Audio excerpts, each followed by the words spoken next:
I never planned to work at a 7-Eleven. Honestly, it was just supposed to be a stopgap. Something to keep the lights on while I figured out the rest of my life. After Daniel died, everything came apart at once. Bills, grief, daycare. My daughter Riley was only 3.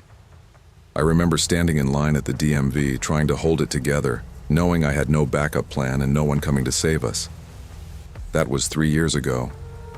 Now I'm 31, working the evening shift on Harrison Street in Eugene. Most nights it's quiet. A few regulars, some college kids grabbing cigarettes or Red Bull, and the usual late-night burrito crowd. I come in at 3, clock out by 11. It's not glamorous, but it's honest, and it gets us by. Jim, my manager, is a good guy. He runs a tight store, keeps the place clean, treats the staff like people. He's the kind of guy who brings in donuts on Fridays just because. Reliable as sunrise, he calls me. I take pride in that. Tuesday nights are usually slow. That's when I saw him the first time. He walked in wearing a faded green jacket and khaki pants, the kind older men wear when they've stopped caring about trends. Mid-50s maybe, tall, with deep-set eyes and thinning gray hair slicked back in patches. He barely looked at me. Just bought a scratch-off ticket and a tall boy. I offered him a receipt. He didn't say a word, just nodded once and walked out. I forgot about him until the next day when Jim pulled me aside in the back office. "You didn't happen to say anything off last night, did you?" he asked, scratching his beard. "No?" I blinked. "Why?" He sighed, turned the screen toward me. "Customer complaint. Said you called him pathetic, said something about his body, said you were aggressive." I laughed out loud. "That guy? I didn't even talk to him." We rewound the footage. There it was. I handed him his beer, asked if he wanted a receipt. Nothing else. The guy barely made eye contact. Jim shook his head. "I'm tossing it. Don't worry about it." I tried not to. I really did. The second time he came in, it was the following Tuesday. Same time, same green jacket. Only this time he didn't buy anything. Just walked in and slowly made his way down each aisle. He didn't talk, didn't touch anything, just stared. There's something about someone watching you without blinking that turns your stomach cold. You try to pretend it's nothing. Maybe he's lost, maybe he's confused. But deep down, something pricks the back of your neck and whispers no. When he left, I texted Jim. "Hey, that guy from last week? He was back, didn't buy anything, just stared." He texted back, "Keep your phone on you. If it gets weird, call me or the cops." I nodded to myself. Fine. Not the first time I'd dealt with creeps. Comes with being a woman in retail. But he kept coming. Every Tuesday. He never spoke, never touched anything. He'd stand behind the coffee machine for 5-10 minutes at a time, barely moving. A couple times I caught him watching me through the reflection in the fridge doors. That was the worst. Seeing his eyes in the glass, cold and still. I filed a second report. Jim backed me, but the police said the same thing they always do. Unsettling isn't illegal. I started carrying pepper spray in my hoodie pocket, changed my bus route, texted my neighbor before and after every shift. I even stopped letting Riley sleep over at friends' houses, just in case something ever followed me home. By the 4th visit, I stopped pretending I wasn't scared. I started turning the cameras toward him. I printed out his photo from the footage. I asked around to see if anyone recognized him. Nobody did. That silence, it starts to eat away at you. You begin questioning your own reality. Did I do something wrong? Am I overreacting? Why doesn't anyone else seem worried? I stopped sleeping. I started dreaming about him standing in Riley's room. And the worst part was knowing, if I broke down, if I yelled at him, if I snapped, I'd be the one called unprofessional. 2 weeks later, I found his name. I wasn't supposed to see it, but Jim had printed a copy of the original complaint to send to corporate. He left it on the counter in the back. I saw the line, filed by Walter K. Brewster. At first, I just wanted to know if he lived nearby. a public record search, maybe an address. But what I found made my stomach twist. 5 other 7-Elevens, same complaint, same guy. In each case, the women were all around my age. Each complaint alleged harassment by the employee. In 2 cases, the women were let go. Another one transferred out of state. I printed the articles, the reports, a Reddit thread from an ex-employee in Salem. Showed it to Jim the next day. He was quiet for a long moment. "Jesus," he muttered. "So can we ban him? Get a trespass order?" Jim frowned. "We'd need to show a pattern of immediate harm. Legally, it's tricky.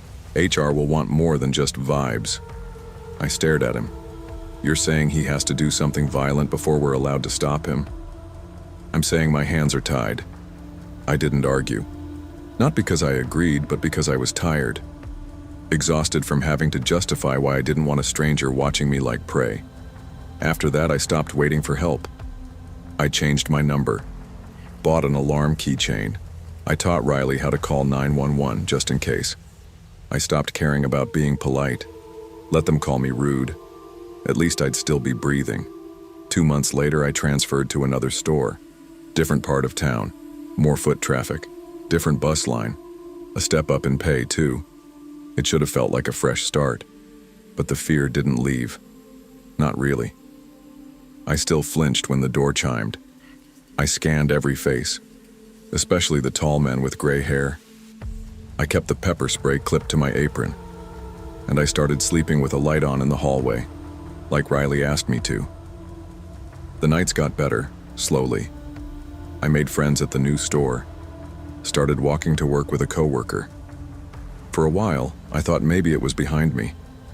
Until one Friday morning, just before clock out, I got called into the back room. "New complaint," the assistant manager said, sliding a piece of paper across the desk. No name listed, just a handwriting scrawled note in all caps. Employee was dismissive, looked at me rudely, not friendly, uncomfortable experience. No date, no receipt. My stomach turned. I flipped the page over, recognized the handwriting. It was the same as before, same slanted letters, same underline under dismissive. That night, I didn't take the bus. I called my sister, had her come get me, didn't say why. I just held Riley a little tighter when I got home. There's something no one tells you about fear. It's not always loud. Sometimes it's a quiet pressure in your chest, like being underwater. A feeling that doesn't go away even after the threat is gone. Sometimes the worst part isn't what happened. It's what could have happened if you hadn't trusted your gut. I still work retail. I've learned how to scan every customer's face without staring. I know how to walk to my car with my keys between my fingers. I know what kind of men to avoid, or at least I think I do. Walter Brewster never came back in person, but I still check for his name. I still save every complaint email, just in case it starts again. When I tell people about it, most nod politely, unsure what to say. Others give that look, the one that says, "Maybe you overreacted. Maybe it wasn't that bad." But I know what I saw. I know what I felt. And the worst part, he never needed to touch me to make me feel unsafe. Not all threats come with shouting or violence. Sometimes danger wears the mask of politeness, of paperwork, of routine. And too often, the systems meant to protect us don't move until it's too late. Believe people when they say something feels wrong. Because the truth isn't always in what's done. Sometimes, it's in what's almost done. I started working at 7-Eleven the year I turned 25. It was supposed to be a stopgap, just part-time while I finished my nursing certificate at Wake Tech. Rent was too high, even crashing with my aunt, and textbooks aren't cheap. I worked weekdays when I could, but Fridays and Saturdays were my longest shifts, 4 to midnight. The store sits off Galloway Drive in Raleigh, near a strip of gas stations and vape shops, with a pizza place next door that's always packed after the high school football games. Friday nights are a whole different beast. By 8:30, it's loud, messy, and full of teenagers. Mostly harmless at first. Same group of high school boys, 6 or 7 of them, jerseys still on, smelling like sweat, body spray, and cocky teenage ego. They'd crowd in, joke too loud, sometimes knock over a snack display and laugh about it. I used to find them kind of funny in a dumb little brother way. That changed last fall. It started when we stopped doing free refills. Company policy. I didn't make the rule, just had to enforce it. That Friday they came in with half-empty cups and hovered near the soda fountain. I calmly told them, "Sorry guys, we don't do free refills anymore." One of them, Dylan I think, rolled his eyes. "Seriously? That's so stupid." Another one muttered, "What's the point of working here if you're gonna be a bitch about it?" I froze for a second. I'd been called worse, but not by some 17-year-old in cleats. "Okay," I said quietly, not taking the bait. "Then you can leave." They laughed, loud and mocking, and walked out like they'd won something. I didn't think much of it until I found the note. I was cleaning up behind the counter around 11:45, checking the candy rack when I spotted a crumpled receipt paper stuck behind the gum. "You're not worth minimum wage. Smile more, or we'll make you." I just stood there holding it for a long time, feeling like someone had knocked the wind out of me. It wasn't just a stupid joke. It felt like something meant to scare me. And it worked. The worst part was how calm Tony was when I showed him. He read the note while eating sunflower seeds at the back counter. Didn't even pause chewing. "Kids being dumb," he said. "Don't let them get to you." "Tony," I said, trying to keep my voice even. "This isn't just dumb. It's targeted." He raised an eyebrow. "You think they're gonna do something?" I didn't know how to answer that. I wasn't trying to make a federal case out of it. I just didn't want to brush it off like it meant nothing, because it didn't feel like nothing. Tony tossed the note in the trash. "If they say something next time, just stay calm. I'll talk to their coach if it gets serious." But that's just it. What counts as serious? The following Friday they were back. All of them. Same pack of boys crowding around the soda machine and chip rack, staring too long. They didn't say much, but they didn't have to. They just watched me, like they were waiting to see how far they could push. I didn't speak to them, just cleaned up around the register and kept my head down. At 12:03, I clocked out, pulled on my hoodie, and headed out to my car. The lot was mostly empty by then, dark except for the flickering light by the dumpsters. My heart sank as soon as I saw the car. Both my front tires were flat, not just flat, slashed. I stood there a minute, staring like maybe I was imagining it, but I wasn't. I called Tony. He sounded half asleep. "Don't panic, could have been anyone." Anyone? Only my car was back there. Only I worked that shift. And they were the only ones who came in that night who had reason to be angry. I waited an hour for a tow, freezing in the parking lot, hand on my pepper spray the whole time. I didn't cry, I didn't let myself. But something changed that night. Not in them. In me. The Monday after the tire slashing, Tony pulled me aside during my shift change. "Hey, Rachel. Quick heads up, I'm moving you off Fridays and Saturdays." I blinked. "Why?" He scratched the back of his neck like it was no big deal. "Just think it's better for everyone. Less tension, you know?" I stared at him. So I speak up, and now I'm the one getting shifted? Tony raised his hands like he was doing me a favor. "It's not punishment. I just don't want anything getting messy. If something happens, people might say you provoked it." I felt my jaw tighten. "By doing my job?" He sighed. "Look, Rachel, I've got 5 part-timers and 1 full-timer threatening to quit next month. I don't have time to play referee between you and some teenage boys." That was it. He didn't care about the note or the tires or the way they stared at me like I was just something to mess with. He cared about keeping things quiet. So I got reassigned to early weeknights. Slower shifts, fewer customers, less drama, less of a target. And I hated it. Not just because it felt unfair, but because deep down, I knew that if something worse ever happened, something serious, I wouldn't get taken seriously then either. It had been about 2 weeks when one of them came in alone. Dylan. Same varsity jacket, Same smug look. He didn't buy anything, just wandered around the store while I pretended not to notice. But I could feel it, the way the air changed, the tension creeping into my shoulders. He stood near the Slurpee machine watching me ring up a mom buying milk and gum.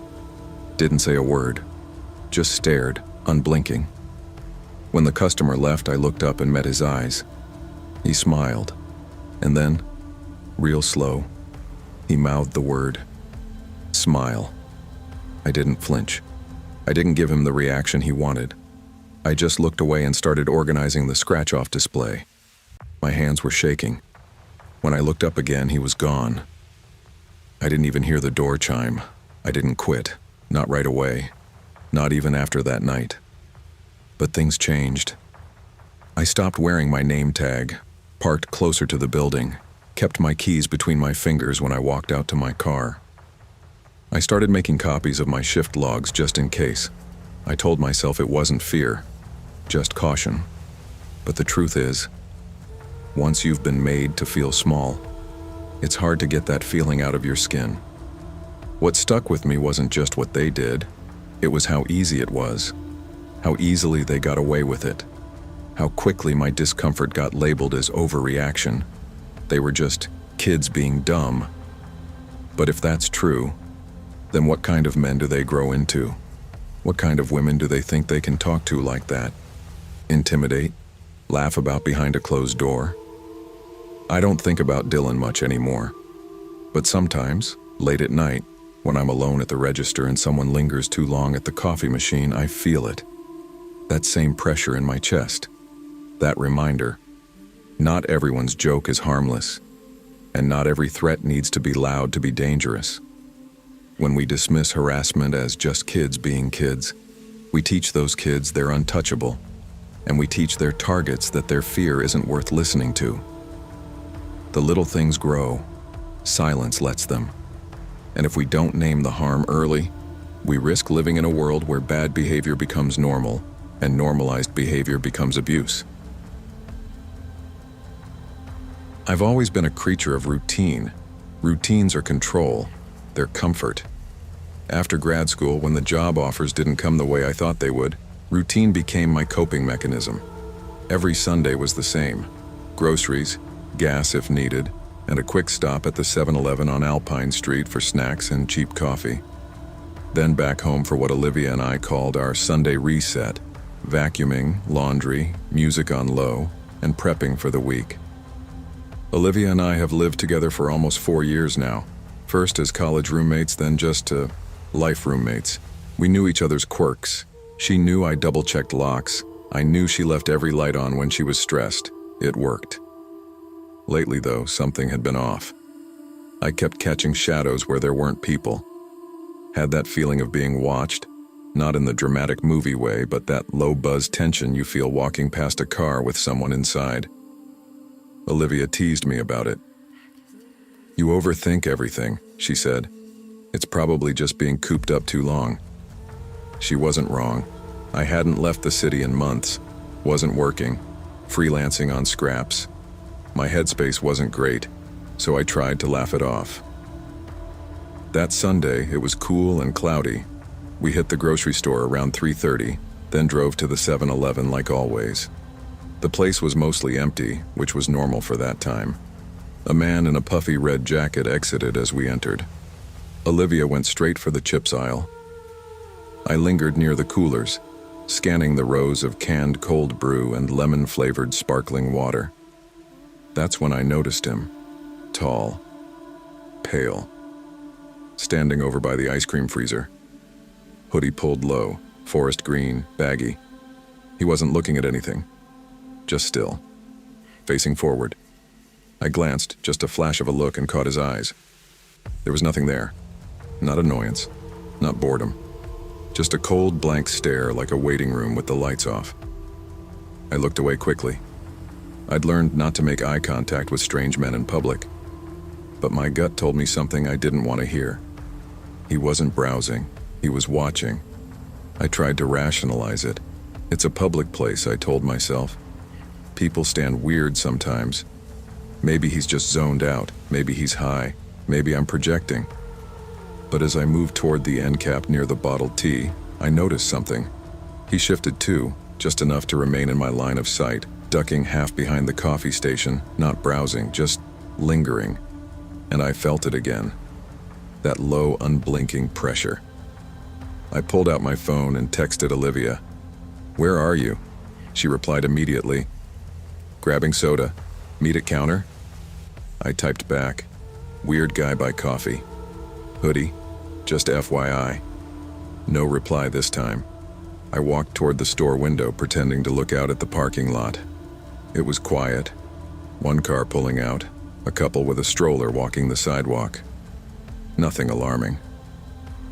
I looked back to check for Olivia. Saw her by the counter, holding a bag of chips and 2 bottles of Coke. I felt a tiny bit of relief. Then I heard the sound behind me, the soft squeak of sneakers on tile.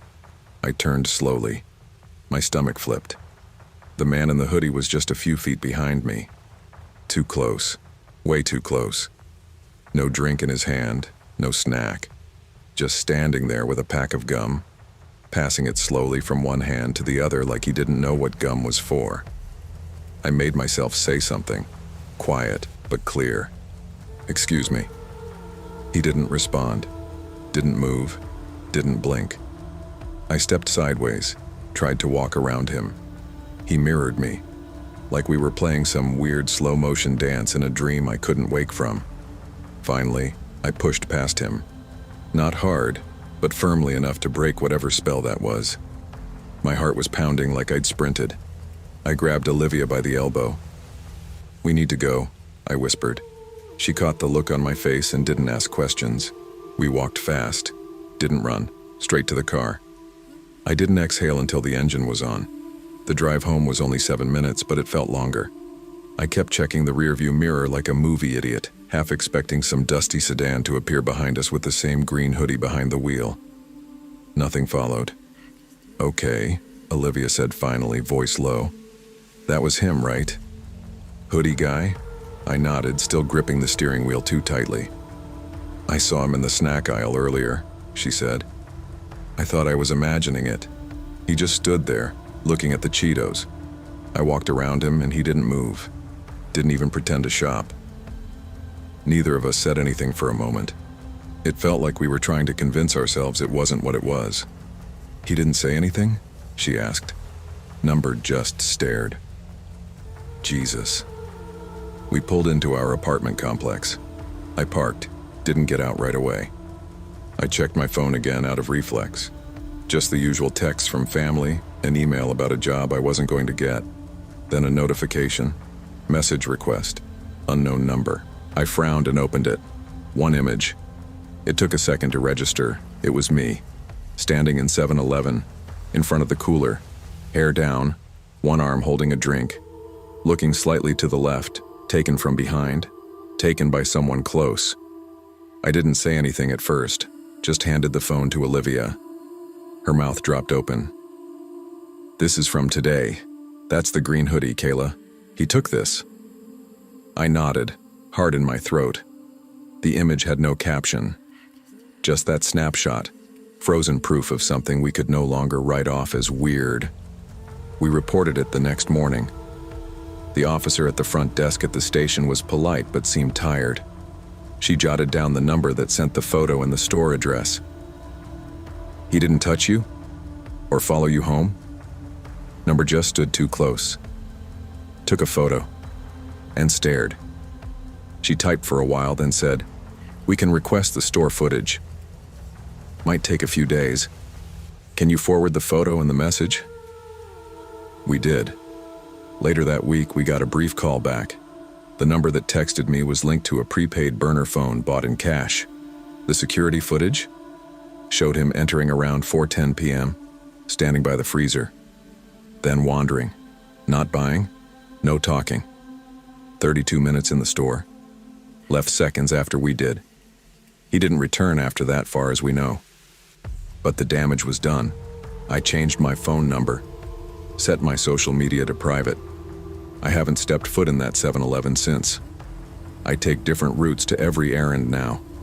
Sometimes I double back just to see if anyone's following. Olivia started carrying pepper spray. I got a taser. It's not paranoia if it already happened. A few months have passed. I'm working a part-time admin job now, still looking for something better, but the bills are getting paid. Sundays look different. No more coffee runs, no more shared grocery trips. We do pickup orders now. Sometimes I think I see that hoodie in a crowd, at a crosswalk, or out of the corner of my eye. But I never really do. What sticks with me isn't just the man. It's how easy it was to almost miss him. How many women would have just called it a weird vibe and moved on? How often we're told we're overthinking. I wasn't. Neither was Olivia. And maybe that's the part that scares me the most. That someone could stand right next to you, look you in the eye, and see you as nothing more than a target. And that they don't need to say a word to make you feel it. Sometimes the most dangerous moments aren't loud or dramatic. They're quiet, subtle, and easy to dismiss. Trust your instincts. Speak up. Because the cost of staying silent in the name of being polite or not overreacting is too high, and we owe each other more than that. I used to think silence was safer. My husband Richard and I had grown so comfortable with our quiet, 2 voices in a room felt loud enough. That Tuesday was like most days lately. Richard fixing cameras, me trying to fill space with small talk. Our duplex felt hollow after our miscarriage. Peeling paint, sick porch light, and too many unspoken words. When he got the call to fix the surveillance camera at Maple Hollow Church, I offered to ride along. Sometimes I thought maybe the road noise would help us talk, but the ride was short and mostly quiet. After he finished, he suggested grabbing something at the 7-Eleven on Route 27. We pushed inside under buzzing fluorescent lights. I went right to the coffee machine. Richard walked toward the hot dog roller. The store smelled like stale coffee and air freshener, familiar and dulling. That's when I saw her. She was standing by the back wall near the ATM, mid-30s perhaps, in a gray coat that looked thrifted, stiff with body heat. Her arms hung too long, her hair twisted into a messy knot. She turned toward the coffee bar, then back to the wall, her eyes tracking everyone who came in and out. No shopping, just watching. I didn't want to stare, but I couldn't look away either. There was something precarious about her posture, like she was waiting for someone to knock her off balance. I tried to focus on coffee, but every time I looked, she was still there. That's when I remembered our miscarriage, the late-night hospital corridor, the feeling that my body betrayed me, a grief I'd buried with polite nods and sideways glances. And here was this stranger carrying a broken version of that same ache on her sleeves. I inhaled too deep, letting the air feel sharp inside my lungs.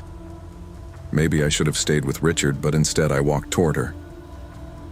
"Hey," I comforted quietly. "Are you okay?" She flinched, so much so I thought she might collapse. She steadied herself, holding her breath with a practiced tightness. "Don't talk to me," she hissed.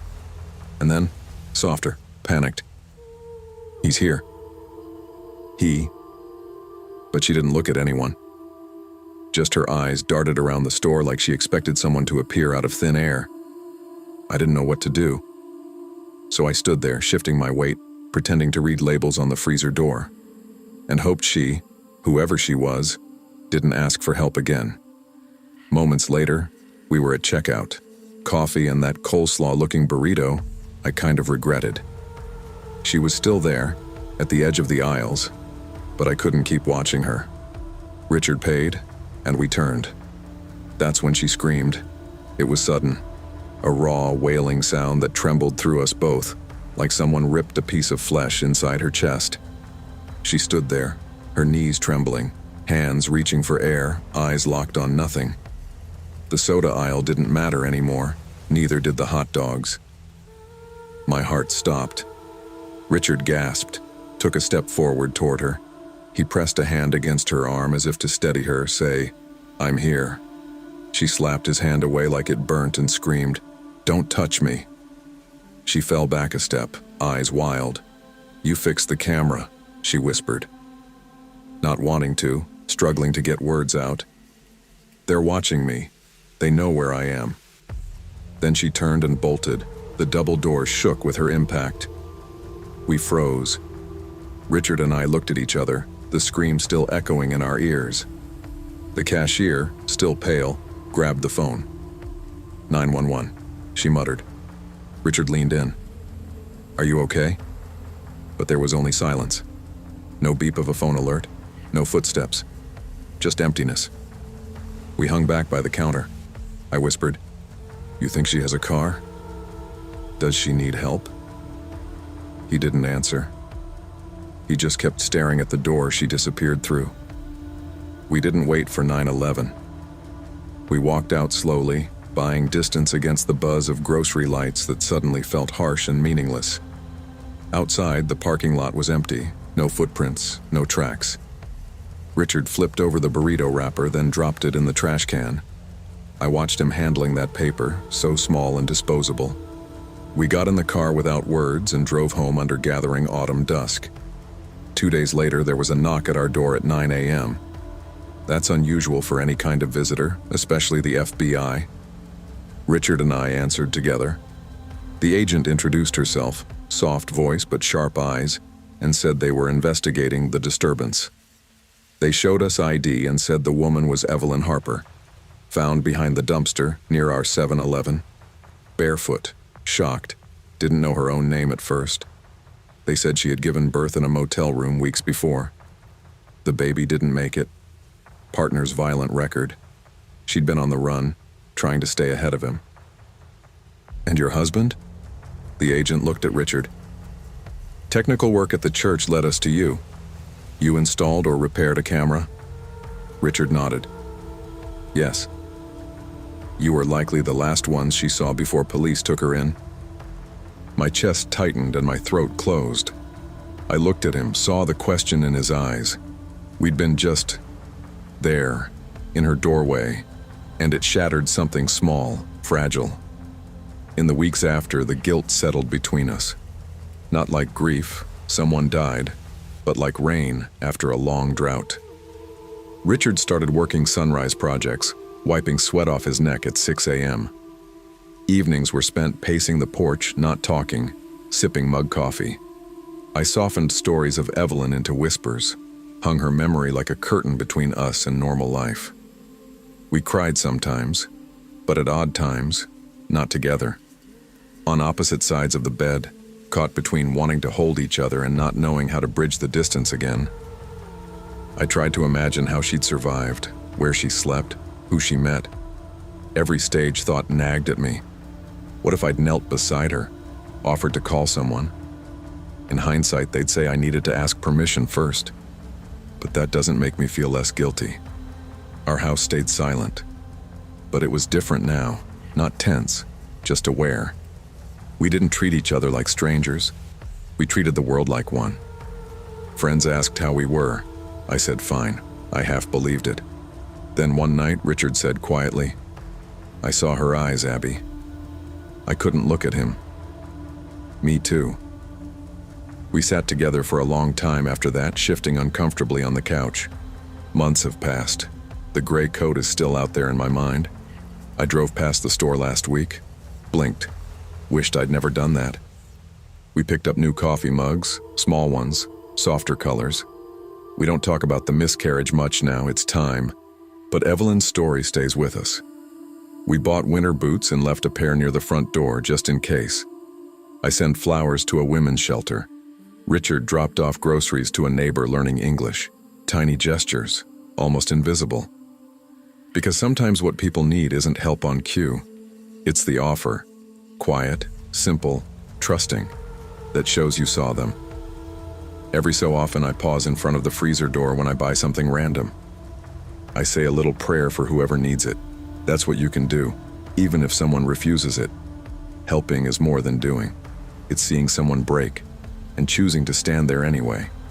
Your presence can crack open the space for healing, and sometimes that's enough to keep someone from disappearing into nothing. I wasn't trying to run for my life. I just needed to hit pause. After dropping out of college, I moved back into my mom's basement. Tessa, my girlfriend since junior year, stuck around. even though she had every reason not to. I couldn't keep a job. Her dad called me that quiet dead-end kid, and most days I couldn't argue with him. So when she suggested we take a road trip to her cousin's place in Mississippi, I said yes before she even finished the sentence. Gas was cheap. Her cousin had a guest room. It was supposed to feel like a reset. We were somewhere in Yazoo County when the tank hit low. The sun was falling behind the trees, all orange and sharp across the windshield. I pulled off Highway 57 and found a 7-Eleven tucked between dry fields and power poles. Nothing around it but gravel and flatness. Inside, the store was quiet. AC humming too loud, lights flickering a little. I grabbed a hot dog I'd regret and a bottle of Coke. Tessa wandered toward the candy aisle, her hair tied up, her hoodie sleeves pulled over her hands like she always did when she was tired. That's when I saw him. Guy was maybe mid-50s, thin with a rough beard and a coat 2 sizes too big. He sat on the stool near the slushy machine but didn't touch anything. Just stared. Not a curious stare. Something darker. Like he knew us. He started humming under his breath. Something tuneless. I tried to act normal. Paid, thanked the cashier, nudged Tessa with my elbow. She followed me out, glancing over her shoulder once. Outside, as I unlocked the car, I heard it. Nice ride. He stood maybe 6 feet from us, hands in his coat pockets, smiling like a guy who didn't smile much. Thanks, I said, without looking. We got in, locked the doors, drove off. I didn't look back until the next stop sign. That's when I saw it. A white GMC pickup, pulling out of the same 7-Eleven parking lot, headlights on, slow, just far enough behind us not to be casual. The first 10 minutes I told myself it was nothing. Coincidence, same direction, that's all. But then we switched highways, made a turn that wasn't obvious, onto a county road most folks wouldn't use unless they lived nearby. The truck stayed behind us, not too close, not too far. I reached for the volume knob and turned the music down. Tessa noticed. You good? Yeah, I said, trying to steady my voice. Just tired.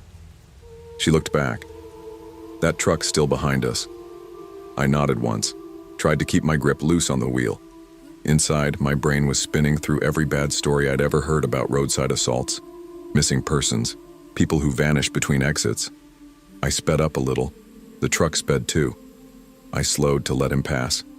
He slowed too. He's following us, she whispered. I know. The next town was too far to gamble. Nothing but empty farmland, 1 lane in each direction. The sun had dipped low now, casting that weird half-light across the road where things feel too still. Then I saw it. An old rest stop. Just a loop of pavement. A vending machine and a bathroom that probably hadn't been cleaned since the Clinton administration. But it had lights. And maybe people. I turned off. Gravel crunching under the tires. The truck followed. My heart kicked. I reached under my seat for the tire iron. Wasn't much, but it was metal. Stay in the car, I told her. My voice cracked a little. Lock the doors. She grabbed my wrist. Ethan, please. I'll be right here. I promise. I stepped out, closed the door behind me. The air felt thicker now, like it was waiting. The truck parked across from us. Door creaked open. Out stepped the man, same coat, same stare. He walked slow, deliberate, like this wasn't the first time he'd done something like this. You don't remember me? He asked. I blinked. Should I? His eyes narrowed. You look just like her. His voice was calm, too calm. You, her, that face, that smile, he said, pointing at the car. You don't remember, but I do. I shifted my weight. The vending machines hummed behind me. I glanced over, no one else. Just this stretch of road, and this man with a haunted look. I think you've got the wrong guy, I said slowly. He stepped closer. You think people just disappear? He said. They don't. They stick around in other people. That's when I saw it. His right hand moved from his coat pocket, and he pulled out a knife. Long, jagged, not new, like it had been used on more than just animals. I didn't think. I ran. We collided near the vending machines. I slammed my shoulder into him, heard the knife hit concrete. He lunged again, hands grabbing at my hoodie. I swung blindly, felt skin, maybe bone. Tessa was screaming from the car, honking the horn, again and again. The sound snapped something loose in me. I shoved him off. He stumbled.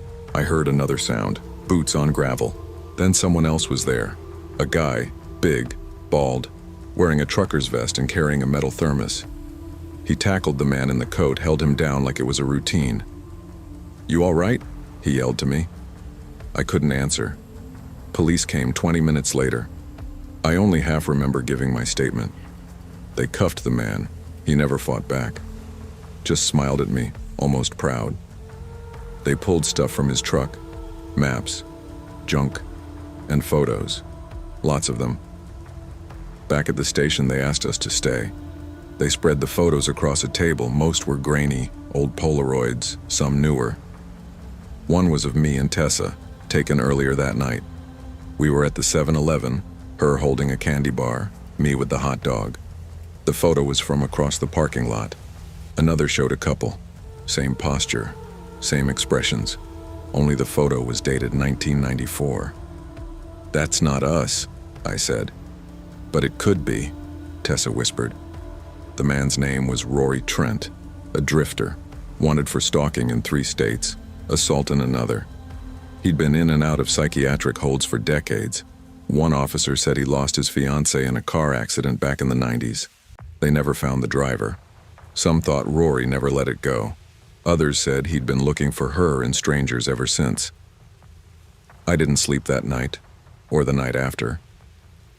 We made it to Tessa's cousin's house, but everything felt different. I watched the rearview mirror like it was my job.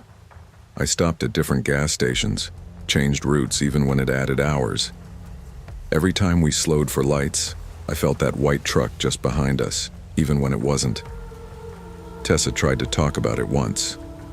I told her I was fine. That was a lie. She said she kept dreaming of the picture, the old one. Said it felt like we were ghosts someone had been looking for. I didn't have the words for it, but I knew what she meant. There's a weird line between grief and obsession. Most people cross it without hurting anyone. Some don't. I know I'm lucky. I'm alive. She's safe. But that night carved a groove in my mind. Now, every roadside stop feels colder. Every stranger who stares too long makes my stomach knot. I don't eat 7-Eleven hot dogs anymore. I don't let my guard down in empty places. Some people mourn by letting go. Some haunt the living, searching for someone they lost. And some of us just keep driving. Not everyone you pass on the road is harmless. Some carry grief so heavy it twists into something dangerous. Trust your instincts. Listen to the voice that says, something's off. Because sometimes survival isn't about being brave, it's about noticing what others ignore. There's this cramped little 7-Eleven tucked off the main road in Larkspur, Colorado. The kind of place where the pine trees press close and everything smells faintly like cold dirt and gasoline. It's not fancy, but it's ours. Every Tuesday and Thursday after yoga class, Jen, Mariah, and I would head there for cheap chicken tenders, neon blue slushies, and an hour of decompressing at the tiny dining counter by the window. It had this busted swivel stool and a scratched-up laminate table, but it was tradition. We called it our booth, even though it wasn't technically a booth at all. Miss Cynthia usually worked those shifts. She was in her 60s, sweet as pie, with curled gray hair and pink lipstick that never smudged. She'd always wink when she saw us coming and sneak us an extra sauce cup like it was a secret mission. Her voice was calm, the kind you trust immediately. But lately, she hadn't been around. No explanation. Just gone 1 week and replaced by a guy with twitchy eyes and sallow skin who stood too still for too long. We didn't know his name. Jen said he looked like a frog with those blinking eyes. The nickname stuck. Froggy. At first it was harmless. He just stared too much, never smiled. If you asked for ketchup, he'd blink 3 times like you asked for plutonium. Once I asked for honey mustard and he said, "You always like that one," in this weird, mumbly voice. I laughed nervously, thinking maybe Cynthia had told him, but something about the way he said it gave me goosebumps. Then we started noticing other things, like how he always seemed to be there, even when we showed up early or stayed late. One time we left around dusk and saw him standing by the dumpster, smoking and watching the cars pull out. Not moving, just watching.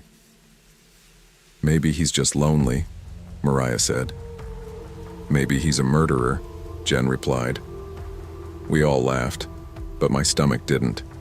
Something about him stuck with me, the way his eyes didn't match his body, how he always seemed like he was listening for something no one else could hear. Still, we kept going, until the day I went alone. That Thursday, everything was off.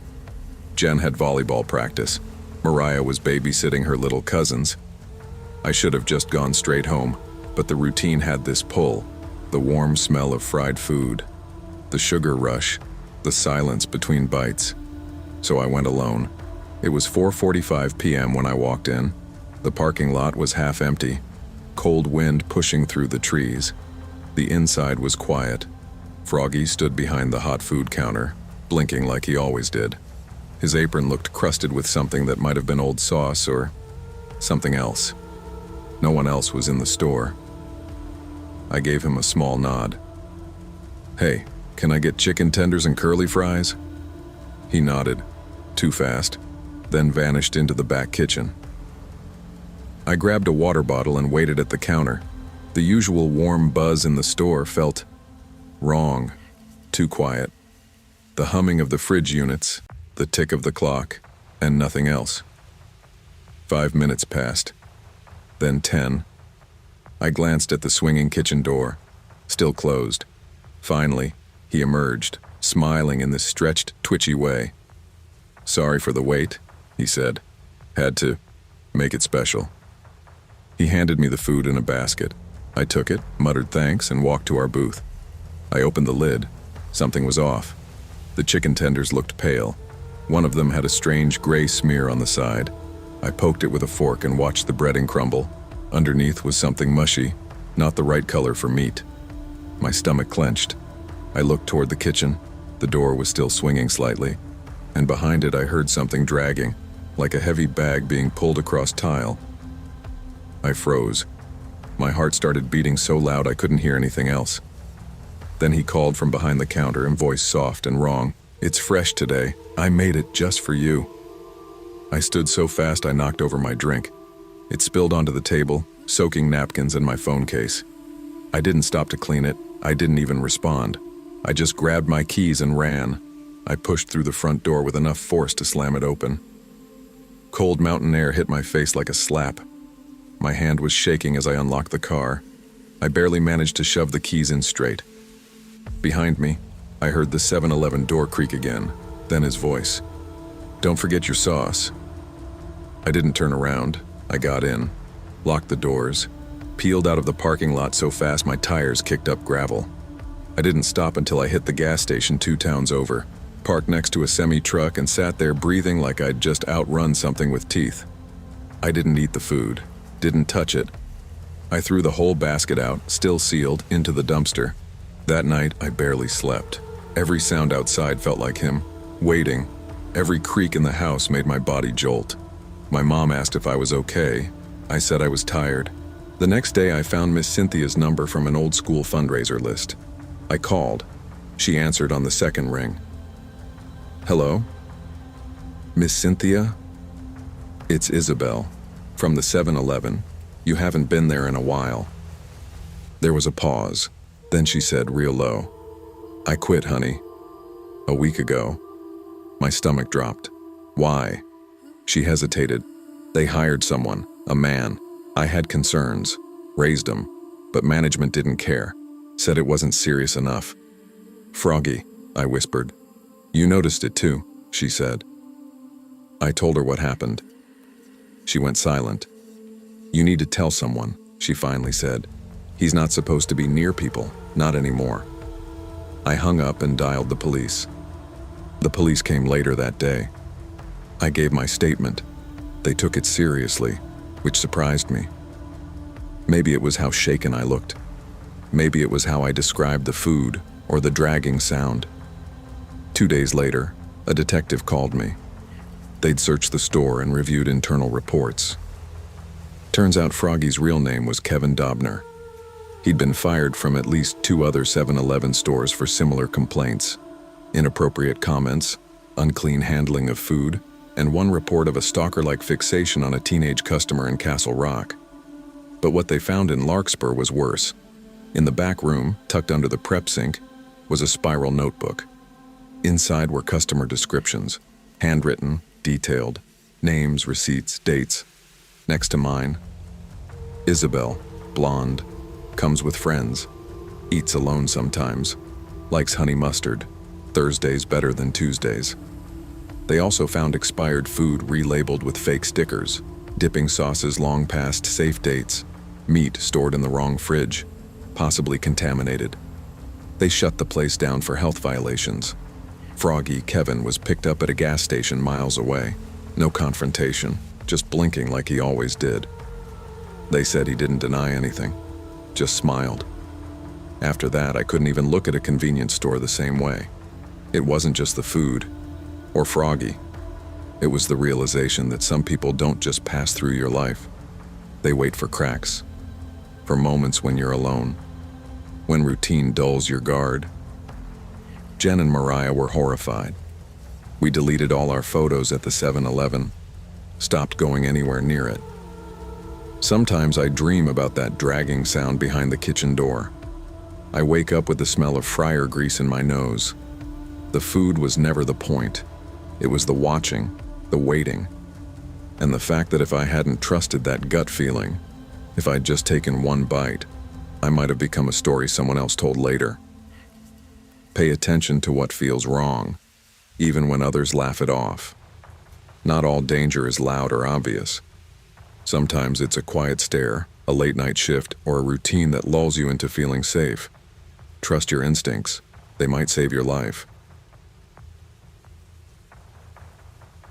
People think working at a gas station overnight is boring, but boredom is a luxury. What I deal with? It's something else. I'm Seth, 21, student at the University of Alabama. I took this graveyard shift at the 7-Eleven off I-359 mostly to afford textbooks and groceries without begging my dad again. 5 nights a week, 10 p.m. to 6 a.m. It's a sleepy little spot most of the time, nestled between a half-dead tire shop and a motel that smells like mildew and broken air conditioners. The job's not glamorous, but I don't hate it. I can study between customers, drink unlimited burnt coffee, and listen to true crime podcasts if nobody's around. Plus, you start recognizing the regulars, the night shift truckers who buy hot dogs in pairs, college kids stumbling in post-party for Gatorade, and motel residents who shuffle in like ghosts. But about 3 weeks ago, a new guy started coming in, always just before midnight. Gaunt, pale like paper, wild hair, sunken eyes. He'd grab a chicken sandwich from the hot case, a water bottle, sometimes duct tape or nail clippers. Never said anything. Just handed me the cash, stared too long, then disappeared into the back hallway where the bathroom is. I remember the first time I asked, "Hey, you okay back there?" When he was in there for half an hour. No answer. Eventually he left. Silent. That same 1,000-yard stare. After the third visit, I noticed the scratch marks. Tiny ones around the bathroom door handle. Fresh. Angry. Like someone had been clawing at it. I mentioned it to my manager. She shrugged and said, "As long as he pays and doesn't make a mess, let it be." So I let it be. But I kept an eye on him. Something in my gut told me this guy wasn't just tired or poor or weird. Something was unraveling. And I was the only one watching. The thing about the night shift is it changes how you view time. You stop tracking hours and start tracking patterns. Same people, same purchases, same silences. The man, I didn't know his name yet. Always came in around the same time. He'd shuffle toward the sandwich warmer, blinking too much, like the light bothered him. He'd sometimes linger by the candy aisle, staring at the wall like he saw something there no one else did. Once, he stood frozen for almost 5 minutes by the lifesavers rack. Didn't blink, didn't speak, just stared at the metal panel beside it. I didn't ask questions. You learn not to. But I noticed things. A used bandage on the sink, smears of red across the mirror. Once I found a half-empty travel bottle of hydrogen peroxide tucked behind the toilet paper dispenser like he'd been trying to treat something. Quietly. Alone. He never flushed. I started keeping gloves behind the counter. Cleaned the bathroom every shift before anyone else could walk in. The weirdest part? He never caused a scene.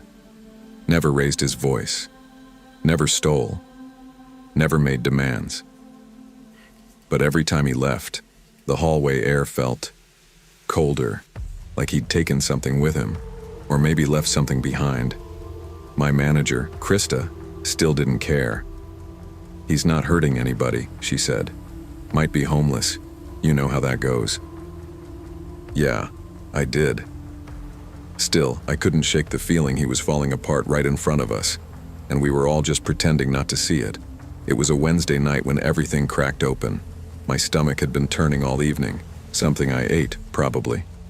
By 10:45, I knew I wouldn't make it through the shift without using the employee bathroom, but it was locked. Of course he was in there. I waited. 15 minutes, then 20. I could hear something, movement, but not steady. Like pacing, then the soft scrape of skin against porcelain. Finally, I knocked. Nothing. I waited, then knocked again, louder this time. Still nothing. I grabbed the backup key from under the register. It's not protocol, but I'd used it before to reset the lock when drunk guys passed out inside. I pushed open the door slowly. The light flickered, and then I saw him. Standing shirtless at the sink. Back to me.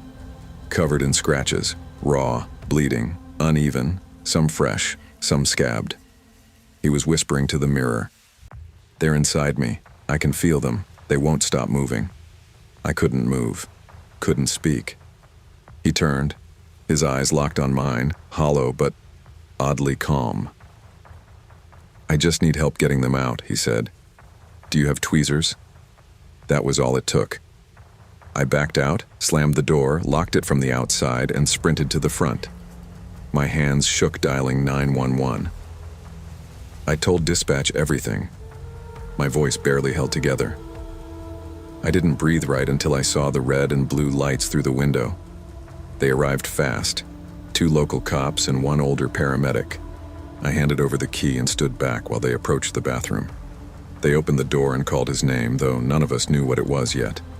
No answer, but he didn't run. He was still in the corner when they found him, curled up under the paper towel dispenser, arms wrapped tight around himself, whispering to the wall. He didn't fight, didn't even speak again, just nodded when they lifted him up and walked him out. I never saw him again. A week later, I got a call from the responding officer, a guy named Gibson.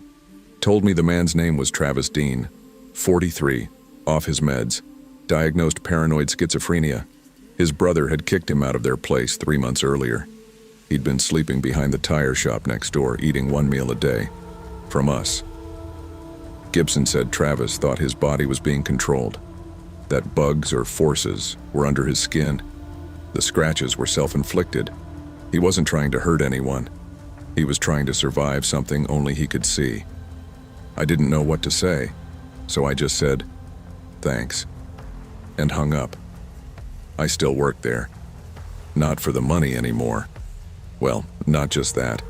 Something about staying feels important, like I have to be the one who sees things when no one else wants to. The bathroom has a new lock now, automatic, and Krista put up one of those restroom closed between 2 and 4 a.m. signs, like it'll fix anything. But I still check the stalls. Every shift, every night. Sometimes I find nothing but a forgotten cup or crumpled receipt. Sometimes I stare at the mirror longer than I should. Because the truth is, there are people out there unraveling. Quietly, slowly. And they don't all scream. They don't all threaten. Some just want tweezers. Some just want help. Not every danger is violent. Sometimes the people who scare us are just suffering in ways we don't understand. Compassion doesn't mean ignoring risk. It means recognizing pain, even when it's messy, even when it's terrifying. There's a line between safety and silence, and we can't keep pretending we don't see it. I never planned on being in Vegas this long. What was supposed to be a quick 2-day freelance shoot for a travel blog turned into 5 nights of noise, missed deadlines, and a motel mattress that felt like sleeping on drywall. It was 3:20 in the morning, again, and I couldn't shut my brain off. I kept looping the same 3 thoughts. Why'd I take this job? What was Tessa doing right now? And why the hell does this city never sleep? I threw on my hoodie, grabbed my camera bag out of habit, and walked 2 blocks to the 7-Eleven on West Sahara. I figured I'd grab a Red Bull, maybe some chips. Just breathe a little. Reset. Nothing more. The store was nearly empty. Just humming fluorescent lights and the cashier, a young woman I'd seen once before, all nerves and big headphones. She was chewing her lip and tapping the counter like she wanted to be anywhere else. And then there was him, the man ahead of me in line, long trench coat, hollow cheeks, eyes that didn't blink. He set down 7 energy drinks, a bag of jerky, and, weirdest of all, a roll of electrical tape. His backpack looked swollen, like it wasn't just carrying clothes or gear, like it had shape to it. Edges. He mumbled to himself while counting out crumpled bills. Stay awake. Stay sharp. They can't get me if I don't blink. I stepped back, pretending to browse gum I didn't want. His voice was low, not angry, just, tired, like someone trying to outlast something. When he turned to leave, he didn't just pass me. He stopped, looked at me, dead in the face. That stare, hollow, still, like he was trying to figure out if I was real. Then he walked out. No words, no smile, just gone. I paid for my stuff quick. Red Bull, corn nuts. I didn't even really want them anymore. I just didn't want to look like I'd followed him in. I stepped outside, squinting against the buzzing pink neon from the vape shop across the way. That's when I saw him, across the street, under a burnt-out street lamp, pacing, not walking somewhere, not lost, just circling. His head kept darting toward the 7-Eleven door. His hands twitched like he was counting something invisible. I thought he might just be restless, a guy with nowhere to be. God knows there are plenty of those in Vegas. But every few steps he'd stop, look straight at the door, at me. I stayed inside the parking lot, pacing slow, acting like I was scrolling my phone, though my hand shook a little holding it. He wasn't walking away. He was getting closer. I stood there too long. The door behind me dinged and the cashier called out, soft but serious. You should probably wait before leaving. I turned. She was still behind the register, but now watching him too. He's been coming around all week, she whispered. Always after 3. Never buys the same thing twice. Last night it was batteries and string. Night before, lighter fluid. Asked me if our ceiling tiles were wired. I swallowed. You call anyone? We called once. Cops showed up an hour later. Said he wasn't carrying anything illegal. They told us to call back if he got violent. But he never does. Just watches? She nodded. And talks to himself. Says he's on some mission. The guy was still there, standing now. Right at the edge of the lot. Not moving. Just watching. I looked at her. If I leave, he's gonna follow me. She didn't say anything, but her face told me she agreed. Then, as if on cue, a lift pulled into the lot. I didn't even think. Just walked toward it, opened the back door, and slid in. The driver, mid-40s, wearing a visor and half-eaten burger in his lap, looked back at me, confused. You Aaron? I shook my head. Number, I just need a ride. Anywhere. Just down the block. I handed him a 20. He looked past me to the guy on the curb, then drove. When I got back to my motel, I didn't go to sleep. I double-checked the lock, then pushed the chair under the knob, then slid the dresser in front of it. I don't care if it looked paranoid. I wasn't taking chances. My mind was racing, not just with fear, with questions. Why me? Did I do something? Did I remind him of someone? Was he casing the store? The motel? Or was it just something broken in him, rattling loose every night he couldn't sleep? Around 4:40, I peeked through the blinds. There he was, across the street, standing under the same street lamp, still, facing my building. He didn't move for 10 minutes. When I blinked, he was gone. By morning, I'd booked a flight out 2 days early. It's been months since that night. But every time I stay in a motel now, I still move the chair under the doorknob. I still check the hallway twice before walking to the vending machines. I keep a pocket knife near my socks and never buy snacks after midnight. I didn't tell many people what happened, not because I thought they wouldn't believe me, but because I'm not even sure I understand it. That man might have been mentally ill, or high, or just lonely. Or maybe he was telling the truth. Maybe something really was chasing him, something he thought he could only outrun if he stayed awake. I don't know. But I do know what it felt like to be seen, not as a person, but as a target. And I know what it means to trust your instincts. Because when someone's pacing a sidewalk at 3:20 in the morning, mumbling about the mission and staring through your soul, it's not your job to understand him. It's your job to get away. Not all danger is loud or obvious. Sometimes it wears a blank face and stands quietly across the street. In moments like that, listening to your gut isn't paranoia. It's survival. Urban life may blur the lines between odd and unsafe, but trust your instincts. You don't owe anyone curiosity at the cost of your safety. There's a certain kind of comfort in fluorescent lights.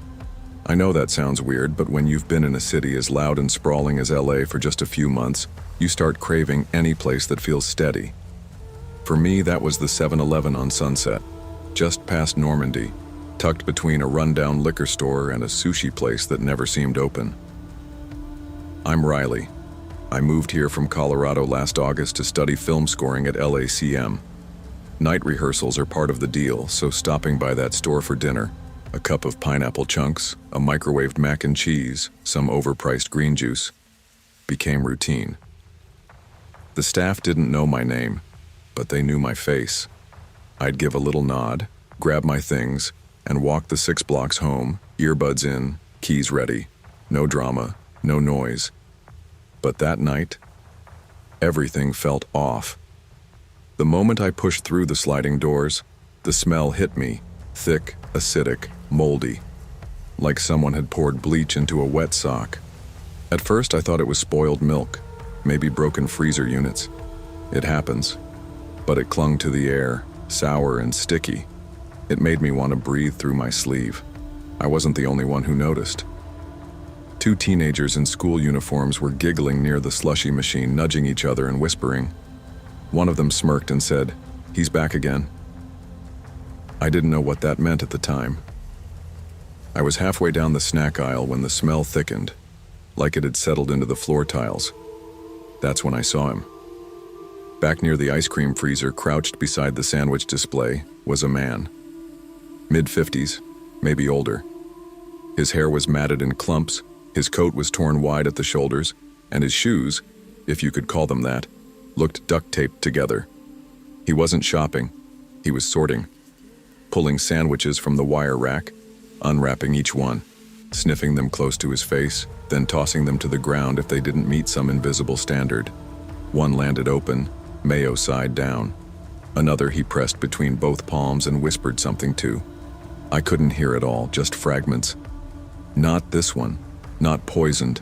Gotta check the seal. He didn't look drunk, didn't even seem angry, just determined. His hands were shaking. Long, dirty fingernails, some split at the base. His jeans were soaked around the cuffs. I could see a knife handle sticking out of the pocket of his coat. The cashier, a guy I recognized, maybe early 30s with a nose ring, was watching from the counter, hands half lowered like he wasn't sure if he should intervene or not. I suddenly felt very aware of how quiet the store was. I grabbed a juice and moved toward the register, avoiding eye contact. I told myself, just pay and leave, don't engage. The guy clearly wasn't right, but I'd grown up being told not to stare, not to provoke, not to escalate. I kept my head down, but as I walked past him, he looked up, slow, like he sensed me, and locked eyes. And then he started following. Not fast, not aggressive, just steady. One dragging foot behind the other as if it hurt to walk. He mumbled as he came. You picked the wrong ones. They tell you which ones, but you didn't listen. I stopped short at the register. The cashier noticed. He glanced between us, then quietly said, "Hey, can you hold up a sec?" He stepped around the counter, palms open. "Sir, I need you to leave the store." The man stopped in the middle of the chip aisle, tilted his head. His eyes never left me. He smiled. Then, and I'll never forget this, he licked his fingers, slow and deliberate. The same fingers he'd just been pressing into sandwich meat. "You don't even know what you're eating," he said to no one in particular. That broke me. I dropped my food on the counter and ran. I didn't look back. I sprinted past the ATM, shoved through the glass doors, and didn't stop until I reached the corner of Sunset and Harvard. I ducked behind the bus bench, heart pounding, waiting to see if he followed. But he didn't. The street was calm again. Cars rolling by, a couple arguing outside the liquor store, someone vaping across from the laundromat. I walked the rest of the way home with my keys between my fingers. That night I threw out everything in my fridge I didn't recognize. I double-bolted the door. I didn't sleep. And I never went back to that 7-Eleven. 2 weeks later, a classmate of mine, Santi, mentioned in passing that it had been shut down temporarily. Health department stuff. Some story about a smell, a customer complaint. But it wasn't until a few days later that I heard what really happened. They found a body behind the store, wrapped in plastic, like someone had been trying to preserve it. No one said who it was, just that it wasn't recent. But I kept thinking about that man, how he looked at me, how he sorted the sandwiches, how sure he seemed that something was wrong inside them. What if he wasn't just a disturbed man? What if he knew something? What if he'd been digging for an answer the only way he could, unwrapping every bite of silence left in that store? That's the part that haunts me most. Because he wasn't yelling. He wasn't violent. He was searching. And while I tell myself it was just one strange night in one strange city with one deeply unwell man, sometimes when I'm in a grocery store and the lights hum a little too loud and something smells just a little too off, I still hear him whispering. Not poisoned, not this one. In a city full of noise, we often dismiss the quiet ones. But discomfort shouldn't be ignored. It's a signal, not a weakness. Whether it's a foul smell, a stranger's stare, or something that makes your skin crawl for reasons you can't explain, listen to it. You don't owe anyone your presence, your patience, or your peace, especially when safety may depend on trusting your gut.